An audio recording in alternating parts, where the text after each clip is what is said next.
अस्सलाम वालेकुम व्यूअर्स, कैसे हैं? तबीयत ठीक है? मैं हूं आपका दोस्त शोएब दस्ती। आप यूट्यूब चैनल दस्ती गेम देख रहे हैं।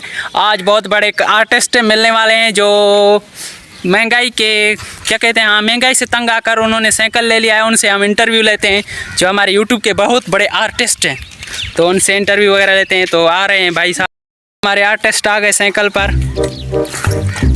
छा लबा खुश कर तबीयत ठीक यार, ये छाते चढ़िया हुआ था सर छा क्यों महंगाई अरूज पिया छा बिला तेल जे वजह खां इहो साइकिल वरिते वे। तेल जे वजह असांजी ॾियारी आहे तक़रीबन 600 रुपया, तेल आहे 350 रुपया लीटर, यानी कि अधु ॾियारी तव्हांजो इहो तेल में ही वञे थो। हाँ, अधु को सर मथे वञे थी 6 नंबर तक असांजी तक़रीबन लीटर लगे थी। अच्छा, महंगाई असांखे अरूज ते आहे। वरी हिननि सरकार वरी साॻी चए थो हिन पहिरीं ते तेल वधाईंदासीं। असांजे सरकार खे अपील आहे तेल बिल्कुलु सस्तो करे, महंगाई बिल्कुलु अरूज ते आहे।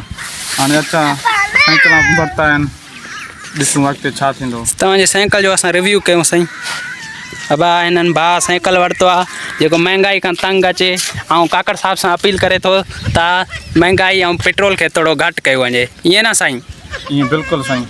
भाइरनि खे वरी साॻी अपील आहे, मोटरसाइकिलनि छॾियो, साइकिल वठो, महंगाई बिल्कुलु अरूज ते आहे। महिरबानी महिरबानी भाउ, महिरबानी।